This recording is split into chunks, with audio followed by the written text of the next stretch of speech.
Baik, saudara sekalian, kenal dengan orang ini? Kalau Anda tidak tahu, saya kasih tahu namanya ya. Namanya adalah Abraham Maslow. Pernah dengar namanya? Saya yakin mereka yang belajar jurusan ekonomi, psikologi ya, pasti pernah mendengar nama Abraham Maslow. Dia adalah seorang yang sangat terkenal dengan menulis sebuah buku yang berjudul A Theory of Human Motivation di tahun 1943, dan memang sudah cukup lama. Dan dia menjabarkan teori tentang hierarki kebutuhan. Dan sekarang dikenal dengan nama Maslow Hierarchy of Needs.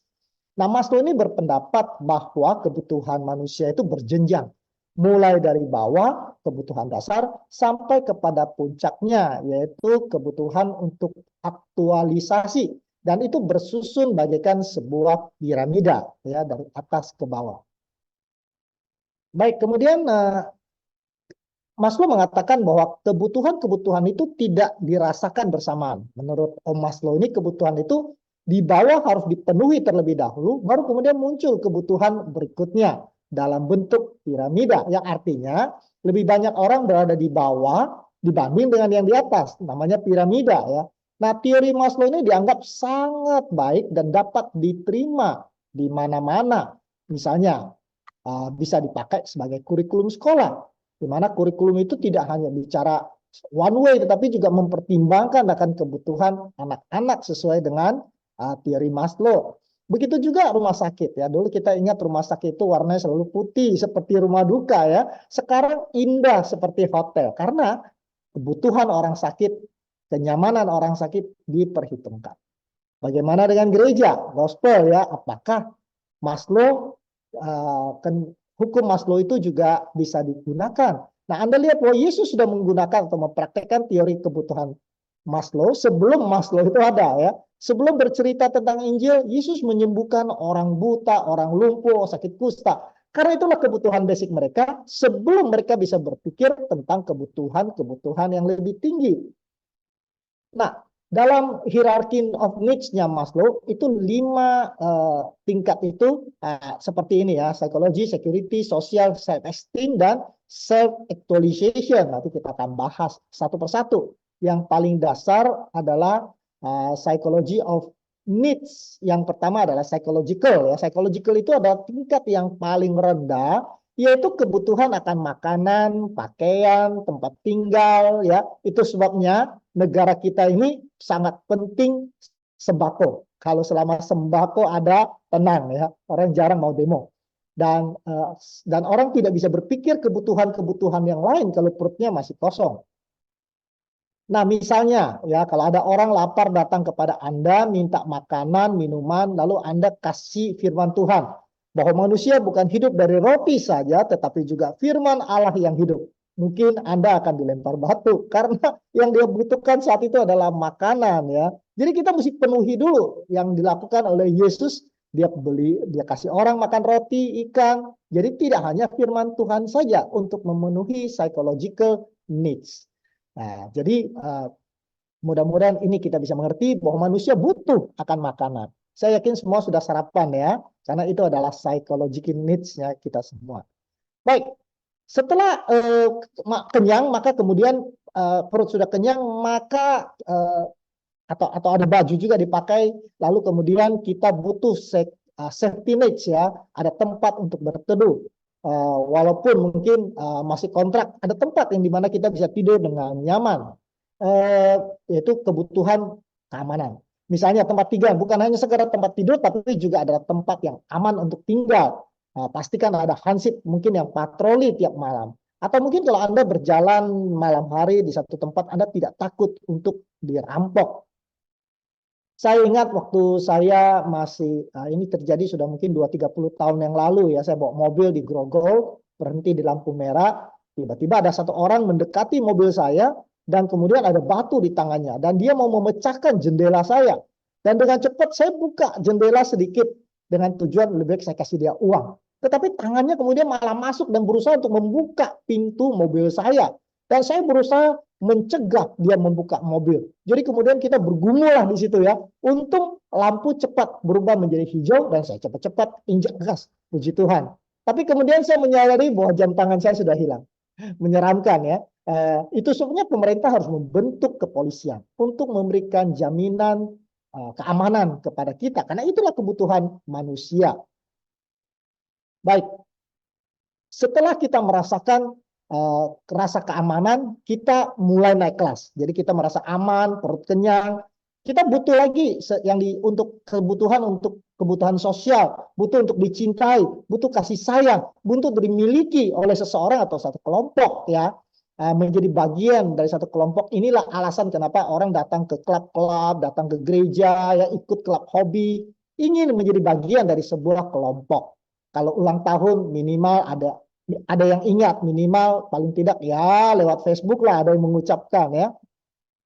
Jadi kita ingin punya sahabat, punya teman curhat ya, dan kebutuhan itu baru ada setelah kebutuhan psikologikal, kebutuhan keamanan terpenuhi ya. Anda bisa melihat yaitu jenjang seperti sebuah piramida. Nah, bagi Anda yang masih belum terpenuhi kebutuhan yang ketiga ini, datang saja ke kebaktian kami baik online maupun offline. Kalau online mungkin Anda tidak merasakan interaksi, datang ke offline di Klub Sehat Muara Karang lantai 3 ya, setiap hari Sabtu, waktu yang sama jam 9 pagi. Saya sekalian promosi Ibu Fani. Baik, kemudian kita naik lagi tingkat. Namanya tingkat itu adalah kebutuhan akan harga diri, penghargaan, pengakuan, ya, esteem need. Anda mau dihargai, Anda marah kalau ada yang menghina Anda atau merendahkan Anda. Nah, setelah itu, maka kebutuhan yang terakhir adalah self-actualization. Ini adalah tahap terakhir. Tahap di mana Anda tidak khawatir besok nggak makan, Anda tidak khawatir dengan keamanan, Anda sudah memiliki banyak sahabat, banyak orang yang mengasihi Anda dihargai orang, dan sekarang Anda perlu mengembangkan seluruh potensi Anda. Anda ingin hidup Anda mempunyai dampak pada orang lain. Anda mulai berkaya, mungkin menulis buku, bikin konten di TikTok, atau mungkin ikut mencalonkan diri jadi wakil rakyat, dan lain sebagainya. Hidup Anda untuk mempunyai dampak kepada orang lain. Baik, inilah yang disebut dengan Maslow hierarchy of needs ya. Mungkin sekarang kita bisa bertanya, Anda mungkin Anda dalam hati sudah bisa menebak di mana posisi Anda di dalam piramida ini. Baik, baru saya akan masuk kepada hal rohani ya, purpose of your life ya, dengan menggunakan teori dari Maslow ini. So sekalian, walaupun kita ini adalah orang Kristen, di dalam perjalanan rohani kita juga melewati tahapan-tahapan kebutuhan dalam piramida kebutuhan Maslow ya. Dan terutama bagi orang Tionghoa, Anda tahu orang Tionghoa itu level 1 dan level 2 ini sangat penting ya, basic need dan keamanan. Kita tuh orang Tionghoa itu hijrah dari Tiongkok ketika mereka dilanda kelaparan dan melihat potensi di Asia Tenggara ini sangat luar biasa untuk memenuhi akan kebutuhan level 1. Dan kemudian sangat menarik karena pada umumnya saking laparnya orang itu kalau orang biasa kalau datang mengucapkan salam kan biasanya salamnya adalah halo apa kabar. Nah, kalau orang Tionghoa kalau ketemu maka salamnya itu adalah apakah sudah makan? Bahasa Mandarinnya sup malu melo. Oleh karena mereka itu kesulitan memenuhi kebutuhan dasar di negaranya. Jadi mereka mau memastikan bahwa kita ini sudah makan, temannya sudah makan melalui salamnya. Sampai hari ini ya masih demikian ya, di kampung saya juga masih demikian. Dan karena mereka beragama Buddha, jadi dewa-dewa yang menjadi sandaran bagi mereka, juga mereka ingin supaya memberkati mereka. Dewa-dewa itu adalah sandaran mereka untuk mendapatkan uang sebanyak mungkin. Supaya mereka tidak perlu lagi kelaparan seperti sebelumnya. Nah, saya tahu karena sebelum jadi Kristen saya juga beragama Buddha. Dan itulah doa saya. Isinya adalah permohonan semua supaya diberkati, supaya dilindungi. Level 1 dan level 2 ya. Nah, dan sebagai timbal baliknya, kita kemudian memberikan sesajen ya kepada dewa-dewa untuk menyenangkan hati para dewa supaya mereka makin memberkati kita. Saya kemarin baru ke Taiwan, saya lihat banyak sekali kuil-kuil di sana dan orang memohon berkat ya level 1, level 2 di sana ya. Mungkin ini Anda bisa lihat videonya ya. Wah, ini salah satu kuil yang cukup terkenal dan kemudian mereka juga kalau saya lihat mereka meminta permohonan kepada dewa-dewa sembahan mereka dengan menggunakan satu alat jadi mereka lemparkan kalau bentuknya saling terbuka maka itu artinya dewa setuju atau tidak. Sangat menarik ya. Bagaimana kalau orang dari mereka berpindah menjadi Kristen ya seperti saya ya? Maka pertanyaannya apakah kita sudah naik kelas? Apakah kita masih tetap di level 1 dan level 2? Ternyata banyak juga yang masih tetap walaupun sudah jadi Kristen masih ada di level 1 dan level 2. Cuma beda objek penyembahannya saja. Dulu menyembah Buddha, mungkin sekarang menyembah Yesus. Tapi doanya masih sama di level 1 dan 2. Nah, bagi Kristen level 1 ini penting sekali Tuhan itu mengetahui apa yang kita mau. Tuhan harus tahu apa yang kita butuhkan ya. Dan kita tidak pusing dengan apa yang Tuhan mau. Yang penting saat kita ke gereja bayar persembahan sudah cukup, maka kita bagi hasil ya persembahan dan sebagainya ya. Nah, ini yang saya namakan sebagai Kristen psychological ya. Ini istilah saya. Kristen psychological. Dan pada level ini ayat yang paling digemari selalu berhubungan dengan berkat ya. Nah, salah satu ayat yang disenangi tentunya adalah Mazmur Daud, Mazmur 23 ayat 1 ya. Tuhan adalah gembalaku, takkan kekurangan aku. Jadi artinya kalau kita ikut Tuhan, kita tidak akan kekurangan. Tuhan akan memberkati kita dengan kekayaan. Minta mobil Tuhan kasih, minta rumah Tuhan kasih, karena kita tidak akan kekurangan. Saudara, tentu tidak salah menjadi orang kaya. Tidak salah memiliki harta yang banyak. Namun, jika hidup kita hanya berfokus pada materi, maka kita akan menjadi orang Kristen level 1 dan level 2 selamanya. Dan tidak pernah naik kelas. Nah, yang sangat menarik adalah level 1 ini bukan hanya untuk orang yang struggle dalam physiological needs, orang yang tidak mampu. Tetapi mereka yang fokusnya hanya di physiological needs. Orang yang walaupun duitnya sudah banyak, fokusnya hanya terus mencari uang, mendapatkan uang yang semakin banyak, kalau bisa kaya untuk 7 turunan. Ini sama seperti orang yang sekolah, anak sekolah kelas 3, ujiannya lulus tapi nggak mau naik kelas. Dia masih senang di kelas 3 misalnya ya, karena tidak ingin naik kelas. So sekalian, physiological Kristen ini bisa dilihat dari doanya. Coba kita masing-masing analisa doa kita. Jangan-jangan isi doa kita itu hanyalah permohonan belaka ya. Saat kita meninggalkan rumah, kita berdoa, Tuhan jagalah rumah kami. Kita minta Tuhan menjadi satpam rumah kita. Lalu kemudian Tuhan jaga kami dalam perjalanan. Kita minta Tuhan jadi pengawal kita ya. Minta, dan minta. Kadang-kadang kita seperti memperlakukan Tuhan itu seperti vending mesin. Anda tahu vending mesin ya? Masukin uang dan kita mengharapkan makanan, minuman itu keluar. Kalau tidak keluar, apa yang kita lakukan? Kita goncang, kita tendang. Kita kecewa kalau Tuhan tidak segera menjawab doa kita ya.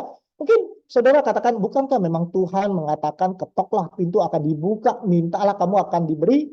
Benar. Saya akan memberikan saudara satu ayat untuk mengubah yang sebenarnya merubah cara saya berdoa, merubah cara saya berpikir. Tapi sebelum ini saya ingin memberikan Anda satu analogi ya. Ibu Fani ini adalah sahabat saya. Dan misalnya lah, saya lihat Ibu Fani masih kontrak rumahnya. Ini contoh, saya tahu Bu Fani punya rumah banyak. Misalnya Bu Fani masih kontrak rumah ya. Lalu saya punya 2 rumah. Saya akan bilang sama Bu Fani, lalu saya bilang atau Bu Fani bilang sama saya, kamu kan punya 2 rumah, boleh nggak satu buat saya? Lalu saya bilang, boleh, ambil aja. Lalu kita sama-sama ke notaris. Berarti saya teman baik Bu Fani kan. Saya yakin semua akan bilang teman yang sangat baik. Lalu saya lihat Ibu Fani kemana-mana naik bis, sedangkan saya punya 2 mobil. Lalu Ibu Fani bilang sama, kamu kan mobilnya 2, satu buat saya deh. Saya katakan, pakai saja. Saya pikir saya ini ada orang yang baik ya. Bahkan mungkin jarang ada orang sebaik saya, bukan? Lalu kemudian Bu Fani misalnya nggak punya anak. Lalu saya punya anak 2. Lalu Bu Fani datang ke saya, anak kamu kan 2, saya nggak punya anak. Boleh kasih saya 1? Menurut saya ini sudah kelewatan. Banyak orang baik, banyak orang mungkin bisa kasih orang rumah. Saya punya teman kasih orang rumah. Mungkin ada yang kasih mobil, tapi belum pernah saya dengar ada orang punya anak 2, lalu dia kasih 1. So sekalian Roma 8 ayat 32 itu merubah cara saya berdoa. Di Roma 8 ayat 32 dikatakan, ia yang tidak menyayangkan anaknya sendiri, tetapi yang menyerahkannya bagi kita semua. Bagaimana mungkin ia tidak mengaruniakan segala sesuatu kepada kita bersama-sama dengan dia. Tuhan ingin mengatakan, saya cuma punya anak 1. anak tunggal. Dan saya tidak menyayangkan. Kata tidak menyayangkan bukan berarti Tuhan tidak sayang ya. Tidak menyayangkan tuh saya merelakan anak saya untuk datang dan mati untuk manusia. Karena kasihnya kepada kita. Dan di bagiannya ayat itu mengatakan kalau anak yang paling berharga bagi saya rela saya berikan kepada manusia. Masa Allah tidak memberikan segala sesuatu yang lainnya kepada kita? Luar biasa. Seringkali kita mengeluhkan akan permintaan atau doa kita yang kecil, yang tidak ada artinya. Sementara Tuhan sudah berikan kita yang paling berharga yang Dia miliki. Seharusnya doa kita itu lebih sedikit permintaan dan lebih banyak berterima kasih. So sekalian, Tuhan adalah gembalaku. Sebetulnya artinya adalah kita percaya Tuhan akan menjaga kita. Dia akan memenuhi akan semua kebutuhan dasar kita. Physiological needs kita akan dipenuhinya. Yesus memberikan nasihat kepada orang yang tidak percaya dengan satu ayat yang luar biasa ya. Tuhan katakan di dalam Matius 6 ayat 26, coba lihat pada burung-burung di langit. Nggak pernah dia bekerja, menabur, menuai, tapi dipelihara, dikasih makan oleh Bapamu yang di sorga. Kamu kan lebih dari burung, kata Yesus. Lalu dia katakan, kenapa kamu khawatir dengan pakaian ya? Lihat bunga-bunga bakung di ladang, nggak pernah kerja, nggak pernah memintal, tapi dikatakan Tuhan dandan dengan luar biasa. Saudara kalau lihat bunga ya, saya selalu kalau lihat bunga yang aneka ragam, kagum bukan main kepada Tuhan. Tuhan bilang saya kasih pakaian yang bagus untuk apa? Untuk tanaman yang hari ini ada, besok mungkin sudah nggak ada. Bagaimana dengan manusia yang dikatakan sebagai anak-anaknya? So sekalian saya tidak pernah lihat burung kelaparan. Saya tidak pernah melihat ada bunga yang warnanya jelek. Masakan manusia tidak dipelihara. He will take care of our basic need. Jangan terus khawatir dengan kebutuhan dasar kita. Jangan terus menjadi physiological Kristen. Tuhan mengatakan di Mazmur 37 ayat 25, dulu aku muda, sekarang telah menjadi tua, tetapi tidak pernah kulihat orang benar ditinggalkan atau anak cucunya minta roti. Luar biasa ya. Tuhan bilang jangan khawatir, aku akan jamin physiological needs kamu. Khawatir akan hidup kita sama dengan menghina pemeliharaan Tuhan. Tuhan tahu apa yang kita butuhkan. Orang yang khawatir itu hanyalah bangsa-bangsa yang tidak mengenal Tuhan. Kalau misalnya ibunya atau anaknya Bu Fani itu tiap hari tanya, Mama, uang sekolah udah ada belum? Besok tanya lagi, Mama, uang sekolah udah yakin ada? Itu penghinaan kepada orang tua ya. Mungkin Fani akan katakan, sudah kamu sekolah aja. Urusan keuangan itu tanggung jawab dari Mama. Oleh karena itu, mari kita move on dari physiological needs kita. Dulu saya kalau membaca ayat ini ya, 1 Timotius 6 ayat 8, dikatakan bahwa asal ada makanan dan pakaian cukuplah. Saya pikir ayat ini kok terlalu seperti menghalangi kita untuk maju ya. Nah sekarang saya mengerti. Ayat ini justru mendorong kita untuk maju, move on. Jangan jadi orang yang ada di dasar daripada piramida. Mari kita naik kelas. Nah, kelas berikutnya adalah security. Kebutuhan akan keamanan. Kebutuhan keamanan perlindungan dari bahaya. Nah, di dalam ada tempat tinggal, keamanan, kemudian kebutuhan agar individu merasa aman ya. So sekalian, saya mau tanya kepada saudara sekalian, apakah menjadi orang Kristen itu berarti kita bebas dari lembah kekelaman, bebas dari masalah, bebas dari penyakit, bebas dari kesulitan? Saya tidak bisa mendengar suara daripada Anda yang sedang online saat ini. Tapi saya yakin Anda akan jawab tidak. Oleh karena kita masih merasakan mengalami lembah kekelaman. Kalau begitu, apa bedanya kita dengan orang yang tidak menyembah Tuhan? Jawabannya sebetulnya ada di dalam Mazmur 23 ayat berikutnya ya. Dikatakan sekalipun aku berjalan dalam lembah kekelaman, aku tidak takut bahaya. Kenapa? Engkau besertaku. Ini yang membedakan kita dengan orang dunia. Oleh karena Tuhan tidak meninggalkan kita di lembah kekelaman. Tuhan tidak meninggalkan kita pada saat kita berada di dalam kesulitan. Pada saat kita berada di dalam penyakit. Saya ingat waktu anak saya yang Nathan itu sakit. Panasnya tinggi. Kelihatannya sangat menderita. Dia tutup mata. Tapi di dalam penderitanya, dia mendapatkan hiburan karena dia tahu bahwa di sampingnya dia ada mamanya. yang sepanjang malam itu mengkompres kepalanya. Memang kasih seorang orang tua itu luar biasa. Tapi saudara katakan, iya, tapi saya tidak punya orang tua. Saya mungkin orang tua saya sudah nggak ada, atau mungkin ada yang anak-anak yatim ya. Tuhan katakan, dapatkah, Yesaya 49:15, dapatkah seorang perempuan melupakan bayinya sehingga ia tidak menyayangi anak dari kandungnya? Jawabannya adalah ada. Saya pernah menemukan orang tua yang demikian, tidak bertanggung jawab. Tapi Tuhan katakan, sekalipun dia melupakannya, aku tidak akan melupakan engkau. Saudara sekalian, luar biasa. Tuhan katakan, aku akan beserta denganmu dan tidak akan meninggalkan kamu. Ya, mungkin saudara kenal orang ini ya. Sebentar lagi akan menjadi presiden kita. Ini saya tidak bicara politik di sini. Tapi saya ingat bahwa Prabowo dulu pernah menjadi pemimpin dari Kopassus. Saya ingat waktu saya SMA, saya kenal dekat dengan seorang Kopassus yang bernama Pak Badra ya. Dia itu teman baik kakak saya dan selalu main ke rumah saya. Satu kali saya diajak main ke rumahnya. Wah, saya senang sekali.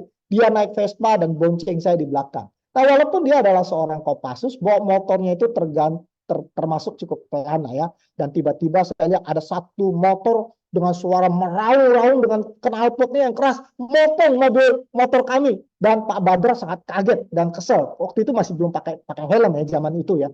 Nah, lalu kemudian Pak Badra langsung membunyikan klaksonnya, dan pemuda yang mendahului kami itu yang memang kelihatan preman ya, kita bisa lihat tatonya dan sebagainya ya. Lalu dia tidak senang di klakson, dia berhentikan motornya, lalu dia membalikkan mukanya, dan mukanya memang kelihatan garang sekali ya. Lalu kemudian dia lihat Pak Badra yang rambutnya cepak seperti tentara, jaket Kopassus, lalu pistolnya sedikit nongol dari pinggangnya, dan tiba-tiba muka garangnya itu seketika lenyap ya, dan tersenyum ramah, lemah lembut. Dia kemudian meminggirkan motornya, lalu kemudian dengan tangan dia persilakan Pak Badra lewat. Waduh, saudara sekalian, waktu itu saya berada di belakang Pak Badra merasakan satu perasaan yang berkecamuk antara senang, bangga, ada rasa aman ya, dan saya merasakan sekalipun ada lembah kekelaman di depan saya tidak takut bahaya karena ada Pak Badra di depan saya. Terus kan luar biasa ya, berapa ironisnya kadang-kadang kita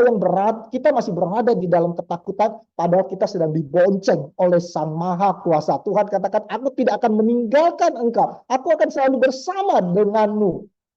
Saya kasih saudara satu ilustrasi lagi ya.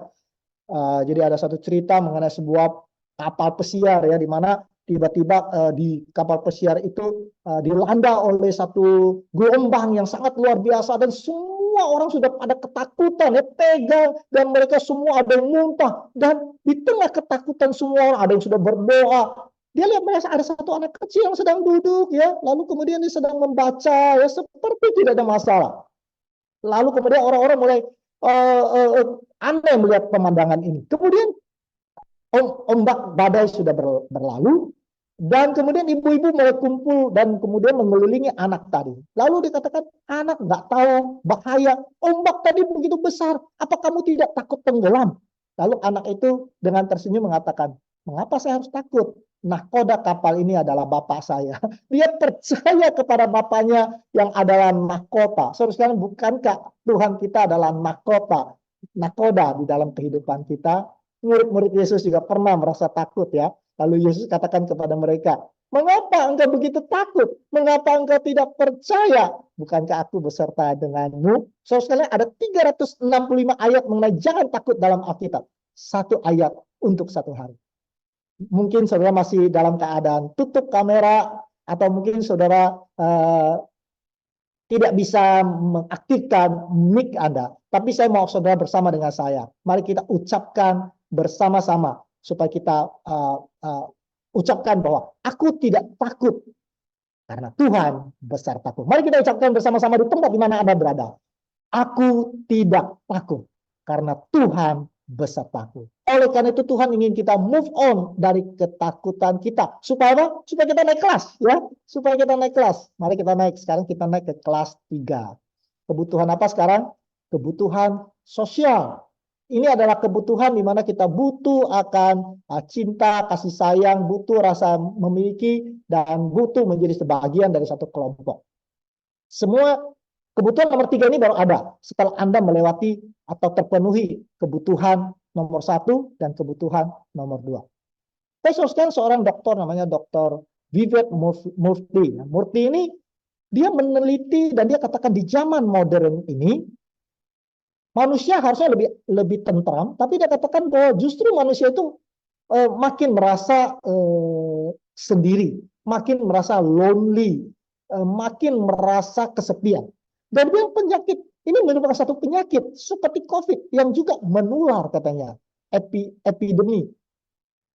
Dan yang sangat menarik itu banyak menyerang kaum milenial dan generasi Z. Dan 79, nggak tanggung-tanggung ya, 79% dari mereka yang berusia 18 sampai 24 tahun secara rutin melaporkan kesepian di tahun 2022. Luar biasa ya. Jadi manusia makin banyak manusia yang kesepian. Nah, ini yang menarik. Karena kita tidak sedang membicara kesepian di mana terjadi pada seseorang duduk sendiri di dalam ruangan, nggak punya teman, terisolasi, ya. Ini adalah orang-orang yang dikelilingi oleh banyak orang, tapi merasa kesepian. Luar biasa. Jadi apa penyebab dari kesepian? Ada satu artikel sangat menarik ya. Dia katakan penyebab dari kesepian adalah, dia simpulkan, self-love is making us lonely. Jadi mencintai diri sendiri itu membuat kita menjadi kesepian. Menurut artikel ini, penyebab kesepian dari manusia adalah karena manusia sekarang makin mencintai dirinya sendiri. Kita makin tidak peduli kepada sesama kita manusia. Kita sibuk dengan diri kita sendiri. Kita malas berinteraksi. Tidak ada waktu untuk bersosial. Time is money. Kita masih bergumul dengan level 1. Ingat ya. Dan kemudian pada saat mungkin dia sudah banyak materi, tetapi self love itu masih melekat pada dirinya, maka dia akan merasa kesepian. Walaupun mungkin banyak teman, tapi dia juga nggak bisa membedakan mana temannya atau mana teman uangnya. Ya. Nah, Tuhan memberikan satu ayat dikatakan bahwa di dalam 2 Timotius 3:1, ketahuilah bahwa pada hari-hari terakhir akan datang masa yang sukar dan manusia akan apa? Mencintai dirinya sendiri dan menjadi hamba uang. Jadi dikatakan kita akan makin egois, kita akan makin mencintai uang, dan itu adalah masalah terbesar dalam dunia modern ini. Akibatnya apa? Kita makin kesepian. Kita akan merasa kenapa dunia tidak mencintai kita. Kenapa istri saya dan suami saya atau suami saya tidak mencintai saya. Mengapa anak-anak saya tidak peduli dengan saya. Mengapa saudara-saudara saya tidak memperhatikan saya. Mengapa Tuhan tidak peduli dengan saya. Segala sesuatu berfokus pada apa? Pada saya. Dan kita akan merasa bahwa kebutuhan kita akan kasih sayang tidak terpenuhi. Bagaimana orang Kristen bisa terpenuhi pada level 3 ini? Ayatnya ada di dalam Matius 22 ayat 34 sampai 40. Apa obatnya? Obat daripada kesepian itu sama dengan obat daripada keegoisan ya. Obat daripada keegoisan adalah kasih. Lawan dari egois bukan tidak egois, tetapi adalah kasih ya. Nasihat Tuhan dikatakan kasihilah Allahmu dengan segenap hatimu, dengan segenap jiwamu, dengan segenap akal budimu. Inilah hukum yang terutama dan inilah hukum yang pertama. Dan hukum yang kedua yang sama dengan itu adalah kasihilah sesamamu manusia seperti dirimu sendiri. Jadi Tuhan memberikan kepada kita satu obat daripada kesepian. Apa itu? Adalah melalui kasih ya. Saudara sekalian, kalau kita mau kasih itu beli di mana sih? Di apotek mana jual kasih? Sumber kasih itu ada di mana sih? Ada di Tuhan ya. Maka Tuhan katakan kasihilah Tuhan, dan kita akan membangun sebuah channel kasih dari sorga ke hati kita, dan kasih dari Tuhan itu akan masuk ke dalam hati kita, dan kasih itu akan melimpah, kemudian mengalir kepada sesama manusia, kepada istrimu, kepada suamimu, kepada anak-anakmu, kepada tetanggamu, kepada pedagang sayur yang lewat dekat rumahmu. Maka semuanya akan merasakan kasih, dan kebutuhan kita akan kasih terpenuhi. Saya punya seorang teman yang sakit kanker, pernah datang ke seminar kanker, saya undang dia datang. Lalu kemudian setelah ikut seminar kanker itu dia katakan kepada saya belum pernah ikut satu seminar yang begitu dingin. Tidak ada orang yang datang kepada saya mengucapkan salam kepada saya, selamat siang. Nggak ada satupun katanya. Tidak ada orang yang memperhatikan saya. Saudara sekalian lihat keegoisan yang fokusnya kepada diri kita sendiri itu bisa menjadi sel kanker. Sel kanker ini adalah sel yang egois. Dia nggak peduli dengan yang lain-lain. Dia terus berkembang biak, terus membelah diri. Itu adalah sel yang egois. Saya katakan dia, mengapa kamu tidak coba datang kepada yang lain? Yang lain juga sakit kanker, coba salami. Lupakan diri Anda, fokus kepada orang lain, maka mungkin sel kankernya akan menderita dan dia akan mati. So sekalian, move on dari loneliness Anda. Mari kita naik kelas. Naik sekarang kelas 4 ya. Kebutuhan berikutnya adalah self-esteem. Butuh percaya diri, butuh harga diri. Saya mau tanya, apakah Anda pernah minder jadi orang Kristen? Pernah nggak Anda lihat orang dunia yang nggak punya agama, bergelimang pangan harta dan kuasa, dan kemudian kita merasa diri kita ini biasa-biasa saja. Seringkali kita merasa nggak level dengan mereka. Saudara sekalian, buang pikiran itu. 1 Petrus 2 ayat 9 dikatakan, Tuhan mengatakan kepada kita bahwa kamu adalah bangsa yang terpilih, imamat yang rajani, bangsa yang kudus, umat kepunyaan Allah sendiri, supaya kamu memberitakan perbuatan-perbuatan besar dari Dia yang telah memanggil kamu keluar dari kegelapan kepada terangnya yang ajaib. Saat kita memilih menjadi orang Kristen, maka kita adalah orang yang dipilih, yang dipanggil oleh Allah sendiri untuk satu tujuan. Kita adalah kepunyaan Allah sendiri. Kita adalah milik Dia sendiri. Baca ayat ini setiap hari kalau Anda minder kepada dunia. Kita adalah orang-orang yang Tuhan pilih secara khusus di antara manusia-manusia yang ada di dunia ini untuk sebuah tugas yang khusus. Kalau Anda tidak merasa bangga menjadi Kristen, maka Anda ada sesuatu yang salah dengan hubungan Anda dengan Allahmu. Anda percaya Allah itu luar biasa, ya. Tetapi kalau Anda tidak punya hubungan yang dekat dengannya, maka percuma baca ayat ini. Bahwa kita adalah orang-orang yang luar biasa, ya, orang yang harusnya pede di dalam hidup kita. Mazmur 23:1 itu mengatakan, Mazmur Daud, Tuhan adalah seorang gembala, takkan kekurangan aku.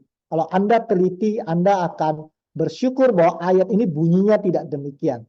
Tidak dikatakan seorang gembala. Ayat ini katakan engkau adalah gembalaku, milikku, kepunyaanku. Seperti Maria Magdalena waktu Yesus hilang dari kumpulan, dia tidak mengatakan di mana Tuhan, di mana guru, di mana Yesus, tetapi dia mengatakan di mana Tuhanku, menunjukkan bahwa walaupun bagi dunia dia adalah seorang manusia yang berdosa, tetapi dia punya satu hubungan yang erat dengan Tuhannya. Apakah saudara bangga punya Tuhan yang menjadi pemimpinmu, gembalamu? Untuk itu kita harus belajar siapa Tuhan itu. Saya ingin memberikan Anda gambaran sebesar apa Tuhan kita. Mulai dengan yang kelihatan. So, sekalian ini ada bumi kita ya. Bumi kita ini, saudara tahu berapa beratnya? Beratnya itu adalah 6/24 ton. Itu kalau dijabarkan 6 triliun ton. Jangan tanya saya siapa yang timbang. Saya dapat angka ini dari internet dan angka ini luar biasa. Seluar biasanya bumi kita ini kalau dibandingkan dengan matahari yang warna orange ini, bumi kita ini nggak ada yang beratnya 6 triliun ton itu. Hanya satu titik saja. Anda lihat titik itu, matahari kita tuh bisa menampung 1,3 juta bumi kita. Bumi kita ini tidak ada artinya, kecil sekali. Di mana saya di alam semesta ini, di mana Ibu Fani, insignificant, tidak ada artinya. Itulah manusia dibandingkan dengan sebuah matahari. Matahari kita ini dibandingkan salah satu bintang di alam semesta ini, di galaksi kita, yaitu misalnya bintang Betelgeuse. Betelgeuse ini sangat besar sekali. Matahari kita ini hanya 1/900. Bintang ini 900 kali lebih besar daripada matahari. Di mana bumi kita? Tidak ada artinya. Di mana saya? Tidak ada artinya. Insignificant. Luar biasa ya. Bintang Betelgeuse ini. Bintang Betelgeuse ini hanya satu bintang di antara 100 miliar bintang di galaksi kita. By the way, galaksi kita namanya galaksi Bima Sakti. Itulah tempat kita tinggal. Dan di dalamnya ada 100 miliar bintang yang sebesar Betelgeuse di dalamnya. Bumi kita ini hanya sekedar satu debu di di galaksi kita. Bahkan debu pun tidak pantas. Dan galaksi kita bukan cuma satu-satunya galaksi. Ada 200 miliar galaksi di alam semesta ini yang diciptakan oleh Allah Jehovah. Allah yang maha kuasa, Allah yang maha besar, Allah yang adalah Allah dari manusia yang tidak ada artinya. Walaupun demikian, Yesaya 43:4 Tuhan mengatakan, engkau adalah biji mataku. Yeremia 31:3 dikatakan, aku mengasihi engkau dengan kasih yang kekal. Kita mungkin tidak berarti di alam semesta itu, tetapi kita berarti di mata Tuhan. Oleh karena itu, jangan jadi orang Kristen yang minder. Mari kita move on. Nah, kita sampai kepada bagian yang terakhir dari kebutuhan manusia, menurut Maslow. Kebutuhan aktualisasi. Setelah semua kebutuhan itu tercukupi, nah sekarang kita mengatakan Tuhan, saya percaya Tuhan sudah memenuhi semua kebutuhan dasar saya. Saya tidak lagi merasa terancam. Saya percaya Tuhan akan selalu berjalan bersama saya dalam segala situasi. Dan pada saat Anda merasa Tuhan mengasihi Anda, dan kemudian Anda mengasihi sesama manusia, kasih itu memenuhi semua kebutuhan sosial Anda. Anda tidak pernah merasa kesepian. Dan Anda bersyukur bahwa Tuhan yang Anda sembah itu adalah Tuhan yang penuh kasih. Sekarang Anda mulai bertanya, setelah saya memiliki ada bertanya kepada Tuhan, Tuhan terima kasih atas semua anugerah-Mu. Sekarang pertanyaan Tuhan, apakah Tuhan mempunyai rencana untuk hidup saya? Apa yang bisa saya lakukan di dalam hidup saya yang singkat ini? Saya ingin berkarya untuk Tuhan. Inilah tingkat yang tertinggi dari kekristenan. Bukan lagi berdoa Tuhan, Tuhan tahu kan apa yang saya mau. Kita berdoa Tuhan, apa yang Tuhan mau dalam hidup saya. Lalu Tuhan menjawab pertanyaan Anda. Hendaklah, demikianlah hendaknya terangmu bercahaya di depan orang, supaya orang melihat perbuatanmu yang baik dan memuliakan Bapamu di surga. Tuhan ingin bahwa di dalam hidup kita memancarkan kasih, kita berbuat baik, bukan supaya kita dipuji orang, tetapi supaya Tuhan kita dipuji orang. Dan inilah tingkat tertinggi dalam perjalanan kekristenan kita, menjadi terang, dan kemudian nama Tuhan dimuliakan. Dan Tuhan akan bangga. Saya tahu Tuhan pernah bangga ya. Satu ayat menurut saya lihat Tuhan itu agak sedikit sombong ya. Ketika dia berkata kepada iblis di dalam Ayub 1 ayat 8. Dia kata, apa yang kamu perhatikan hambaku si Ayub itu? Nggak ada seorang pun loh di dunia seperti dia. Yang demikian saleh, jujur, takut akan Allah, dan menjauhi kejahatan. Saudara sekalian, tugas kita di dunia ini adalah membuat Allah bangga seperti Ayub. Dan hidup kita punya dampak yang positif terhadap orang yang sekitar kita. Dan ketika orang bertanya, siapa orang itu? Siapa Tuhannya? Maka mereka akan memuliakan Bapa di sorga. Saya punya satu cerita, mungkin saya masih punya waktu ya, Fani, sedikit lagi saya cerita.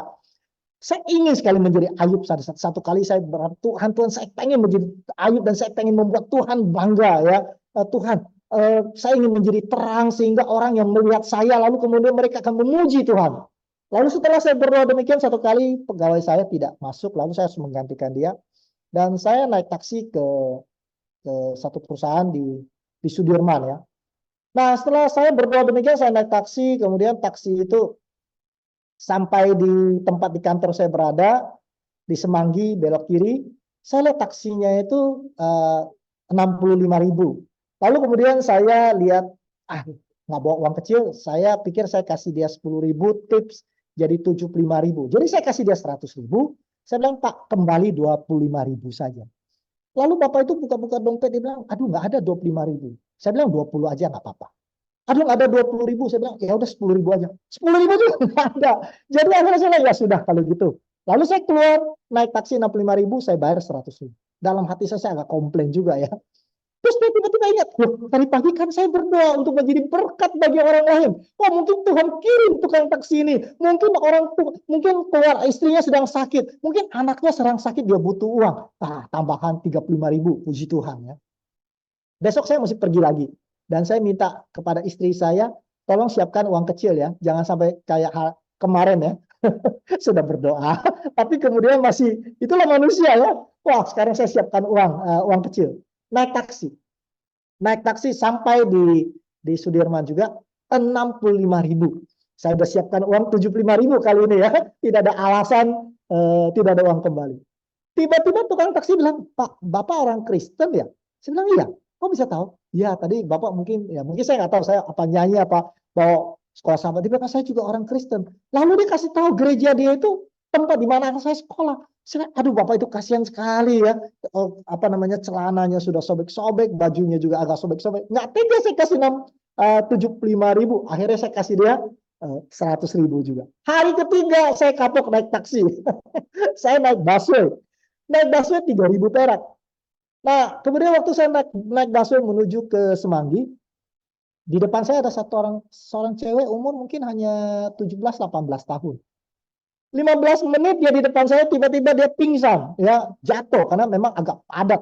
Begitu dia tuh pingsan, wah semua di dalam busway itu heboh. Lalu saya mulai angkat dia dan kemudian ada yang kasih tempat duduk. Wah, setelah saya kipas-kipas, saya kasih dia minuman dan sebagainya. Akhirnya kami sama-sama, dia mulai sadar, kami sama-sama turun di Semanggi. Lalu kemudian saya tanya, kamu tuh kenapa? Ya saya sakit hepatitis B. Kamu mau kemana? Saya mau ke kantor, ambil gaji saya yang terakhir. Kamu emang kerja di bagian apa? Saya kerja di bagian CS katanya. Saya bilang lumayan lah ya, customer service. Kamu di customer service, bukan di cleaning service. Makin kasihan. Jadi sekarang gimana? Ya saya mau naik bus lagi menuju ke kantor. Saya bilang jangan naik bus. Saya kasih dia uang 100.000. Saudara sekalian, 3 hari berturut-turut. Kalau saudara berdoa kepada Tuhan, buat Tuhan kirim orang supaya menjadi berkat untuk orang itu, maka Tuhan akan kirim orang yang kita tidak pernah ketahui, dan kita akan menjadi terang, dan Tuhan akan dimuliakan. Saya percaya saudara punya cerita-cerita yang sama. Ini adalah cerita-cerita yang berharga di mata Tuhan. Tuhan tidak pernah bertanya kepada Anda kelak, berapa mobilmu, berapa rumahmu, berapa jumlah depositomu. Tetapi Tuhan akan bertanya, selama hidup kamu, berapa orang yang hidupnya diubahkan oleh karena ucapan kita, perbuatan kita, kesaksian kita. So sekalian, mudah-mudahan kita semua bisa menjadi orang yang saleh, jujur, takut akan Tuhan, dan menjauhi kejahatan. Dan orang-orang yang melihat kita akan memuliakan Bapa kita yang di surga. Saudara sekalian, mari kita tunduk kepala dan kita berdoa. Bapa di surga, terima kasih ya Tuhan, oleh karena Tuhan sudah memenuhi semua kebutuhan kami. Tuhan, ampuni kami yang masih takut dan khawatir akan hari esok. Oleh karena kami sesungguhnya tidak percaya kepada pemeliharaan-Mu. Bantu kami yang lemah ini ya Tuhan untuk percaya bahwa Engkau adalah Tuhan yang ingin kami untuk naik tingkat. Tuhan tidak ingin kami hidup seperti bangsa-bangsa yang tidak mengenal Engkau. Tuhan, biarlah hidup kami yang singkat ini bisa kami gunakan untuk kemuliaan nama Tuhan. Dan hidup kami mempunyai dampak kepada orang banyak. Di dalam nama Tuhan Yesus kami berdoa. Amin.